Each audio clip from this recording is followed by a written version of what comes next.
En esta parte voy a contestar a otra serie de preguntas. Fundamentalmente, me quedan todavía preguntas, pero depende de la manera como el público responda a este video, haré otro o continuaré con mi trabajo de mis cápsulas hasta esperar los resultados finales. Queda todo abierto.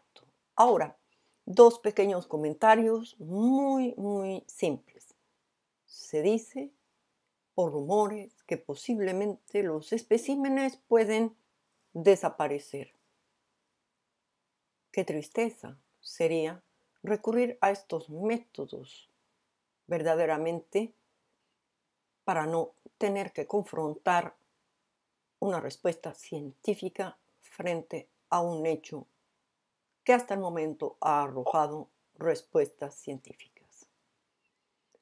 También se dice que posiblemente mismo sí, después de la entrega de los equipos privados, de los resultados, estos sean positivos, el Ministerio de la Cultura peruano no aceptaría estos resultados, puesto que existe el hecho de que no han sido encontrados in situ en un sitio arqueológico.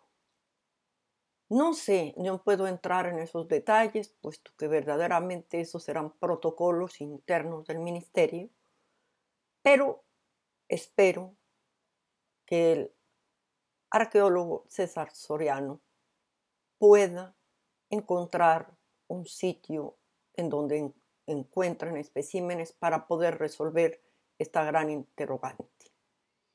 Y por último, pasamos a la parte de preguntas.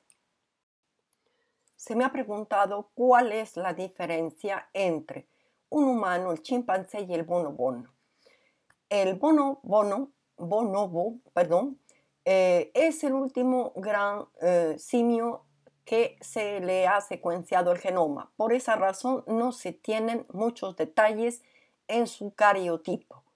Ahora, recordemos, el hombre posee un solo cromosoma en lo que es el número 2. En cambio, los grandes simios poseen 2 cromosomas a diferencia del hombre. En general, se sabe que el cromosoma número 2 del bonobo y del orangután es muy similar, con una diferencia con respecto al chimpancé de 0.4 con respecto a la organización de sus genes. Y para terminar esta respuesta, diríamos que, por ejemplo, si analizamos la secuencia parcial del gen de hemoglobina, importante para la formación de la sangre, y que nos interesa para comparar semejanzas y diferencias en la estructura de secuencias del ADN de humanos y de grandes simios, en general, y establecer su cercanía filogenética, vemos que en el humano, en esta secuencia de 3 bases, hay diferencias con respecto al chimpancé, al gorila, y será lo mismo con respecto al bonobo. Con esto paso a la pregunta siguiente. Esta es, se me ha preguntado, con respecto a el espécimen que se llama Josefina y que posee al interior huevos, se me ha preguntado si ellos son piedras. Me permito explicar de una manera muy rápida el hecho de que la mineralización biológica, aquí tenemos una foto de un huevo, puede ser de un reptil, puede ser de un ave, es válido en los dos casos, está formado por la combinación de fibras orgánicas y de cristales de carbonato de calcio. Ahora, vamos a la parte interna. ¿Cómo es esta parte? Fundamentalmente hay una parte que se llama cutícula formada por cristales verticales. hay poros por donde va a penetrar el oxígeno. La segunda parte es formada por una empalizada que está formada por cristales de carbonato de calcio y fibras que a su vez están conectadas con lo que sería una matriz de crecimiento o zona mamilar, y esta se conecta a su vez con membranas que son fibras orgánicas. Ahora, una situación importante a saber. La interrupción del proceso de calcificación ocurre 24 horas antes de su expulsión. Fundamentalmente, estos huevos presentan diferentes grados de calcificación al interior, por eso los colores diferentes, puesto que fundamentalmente separó su expulsión. Por lo tanto, esta región se calcificó de una manera mucho más grande, y esta región no hubo más entrada de oxígeno. Lógicamente hubo una situación de degradación de las membranas orgánicas formadas por fibras internas. Por esa razón, en las fotos que nos presenta en su sitio Facebook el biólogo José de la Cruz Ríos López, que recomiendo visiten, nos muestra que estos huevos son translúcidos fundamentalmente y dejan ver detrás a las costillas, perdón, en general a los huesos del espécimen. Por lo tanto, no son piedras, son huevos. Ahora, me permito ir con la pregunta siguiente. Se me ha preguntado qué es un híbrido. Para abordar esta pregunta, ¿qué es un híbrido?, es importante tener en claro fundamentalmente qué es una especie, puesto que sin ese concepto no podemos responder esta pregunta. Una especie es un conjunto de organismos que tienen unas semejanzas biológicas, pueden reproducirse originando una descendencia fértil. Y eso es el punto central de nuestra situación. Por ejemplo, en la gráfica tenemos un híbrido formado de un león, que es una especie, una tigresa, otra especie, y el resultado es un ligre. Este espécimen es un organismo vivo procedente del cruce por reproducción sexual de dos especies próximas, pero que no presenta descendencia fértil. Esa es la definición de un híbrido, que viene del latín híbrida, organismo vivo procedente del cruce por reproducción sexual de dos especies próximas sin descendencia fértil. Pasemos a la próxima pregunta. Se me ha preguntado qué es el ADN mitocondrial y para qué sirve, qué es el ADN nuclear y para qué sirve. Para responder esta pregunta me permito fundamentalmente referirme a este pequeño esquema que he elaborado. Tenemos una célula, en ella tenemos el núcleo en donde se encuentra el ADN nuclear, que proviene mitad de la madre y mitad del padre. El ADN mitocondrial se encuentra en unas estructuras que se llaman mitocondrias y fundamentalmente es de una forma circular, formado por 13 cromosomas, y estos cromosomas presentan una gran variabilidad. Ahora, ¿para qué sirve? El ADN mitocondrial fundamentalmente sirve para encontrar la filiación materna. y para encontrar los cambios que se pueden producir en los diferentes genes de los cromosomas del ADN circular contenido en las mitocondrias. Ahora, el ADN nuclear nos sirve para practicar exámenes con cromosomas autosómicos y cromosomas sexuales, tales como los exámenes que ya analizamos, ADN, PCR, polimerasa.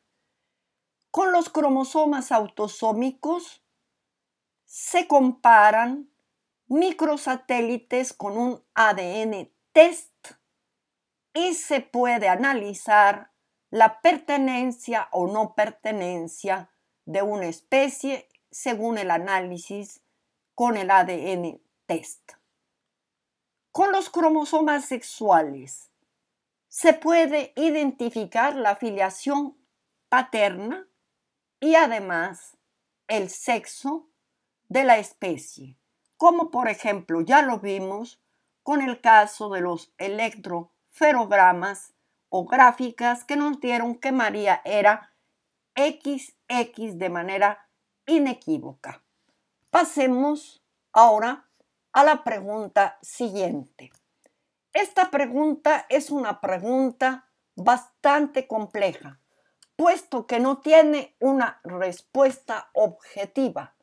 Pasaría al campo de las hipótesis, pero me parece importante abordarla, aunque creo que ya también el biólogo José de la Cruz Ríos López la aborda de manera mucho más seria y profunda en sus análisis, pero me permito responderla a nivel muy general. Se me ha preguntado, ¿es posible que los dinosaurios hayan tenido una descendencia inteligente? Y a esta pregunta en general, o esta pregunta en general, también se la han formulado como hipótesis varias universidades americanas y Dale Russell, conservador de la colección de fósiles de vertebrados del Museo Nacional de Canadá en Ottawa.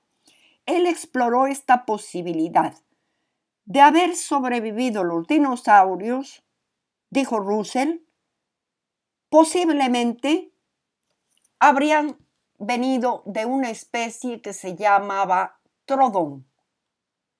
Esta situación lo llevó a formular la hipótesis que hace 65 millones de años era posible que se hubieran dado este tipo de situaciones evolutivas y, en el caso, formuló la hipótesis, se podría encontrar especies tridáctiles como lo era el trodón, tanto en manos como en pies, fundamentalmente con cavidades craneanas bastante grandes, ojos bastante grandes y sin aparato reproductivo visible. Ahora, este tipo de hipótesis son revolucionarias y bastante, se podría decir, inquietantes para lo que es la ciencia oficial, puesto que esto pondría en tela de juicio toda la clasificación filogenética de la cual nosotros y los grandes simios hacemos parte. Por esa razón, considero que se queda a este nivel y el resto lo dirán las investigaciones.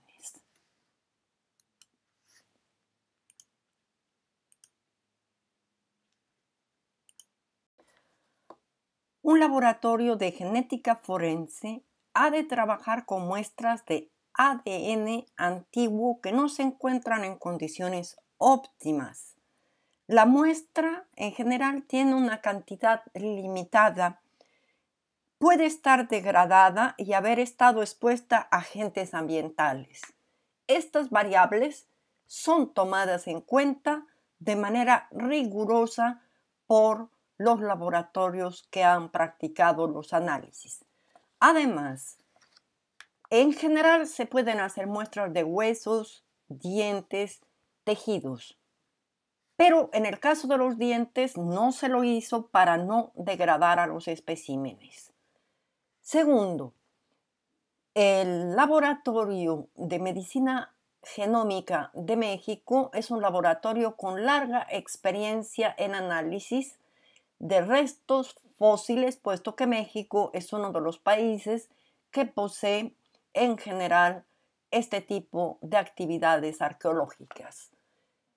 En lo que concierne el tratamiento y almacenamiento de las muestras, en general se realizó según los laboratorios con todos los protocolos, se hicieron muestras de control y fundamentalmente se hicieron test de viabilidad en todos los casos. Como lo vemos, las muestras fueron muy pequeñas, esto lo vimos ya cuando analizamos el ADN carbono 14 y esto está previsto dentro de los protocolos de estos laboratorios forenses. Sobre todo identificar a partir de indicios biológicos muy pequeños, muchas veces invisibles al ojo humano, y sobre todo utilizar ADN antiguo o degradado. Entonces, fundamentalmente, los argumentos de que no son válidos los análisis, puesto que puede haber habido degradación, no se pueden esgrimir. Además, la amplificación para los análisis de ADN PCR que se hicieron mostraron en general que tanto el cerebro como los tejidos de María fundamentalmente amplificaron. Si no amplificó María en dos casos, no hay que buscarlo por degradación de ADN, sino no hubieran habido amplificaciones en los otros casos. Con esto, fundamentalmente, me permito decir que pasamos a la parte final.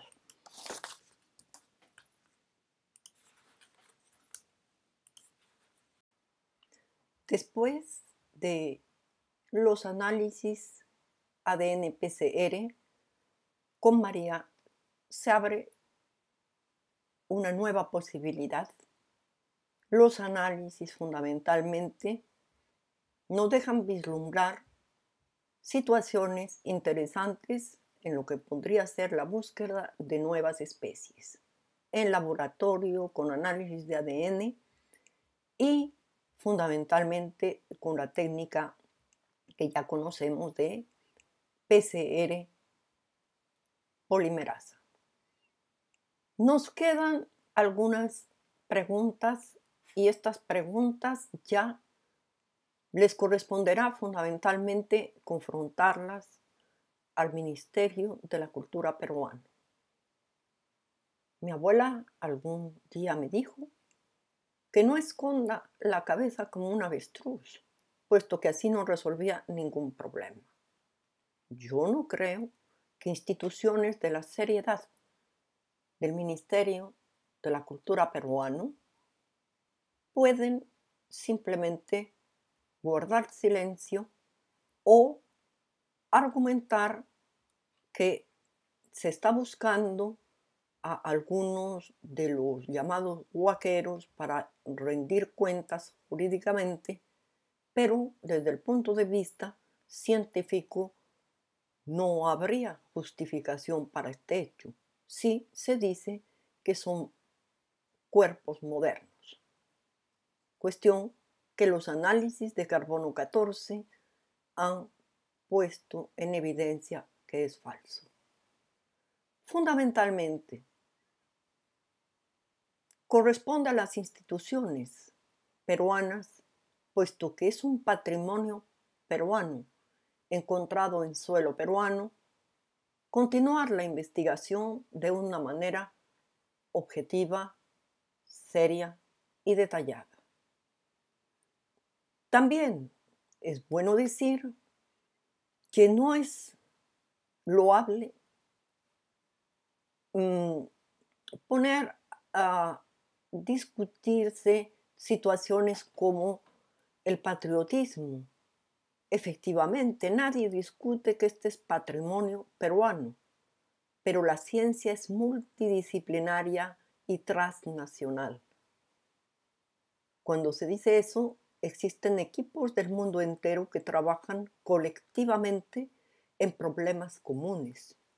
Entonces, sería interesante también que el ministerio, con una mente abierta, pueda incluir a científicos que participaron en esta exploración privada o que estén interesados de otros países en participar.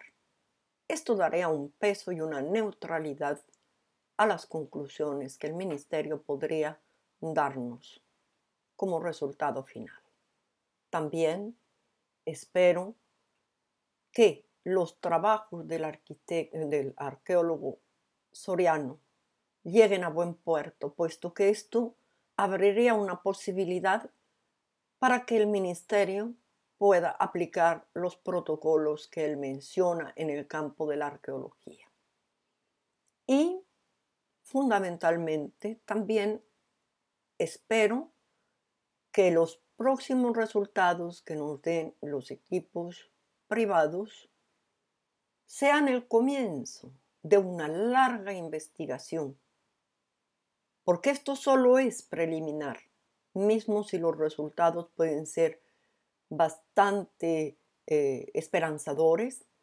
Fundamentalmente es una larga investigación y esto será el fruto de una cooperación tanto nacional como internacional.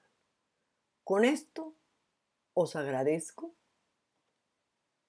os espero en mi próximo programa y os agradezco vuestra suscripción. Gracias.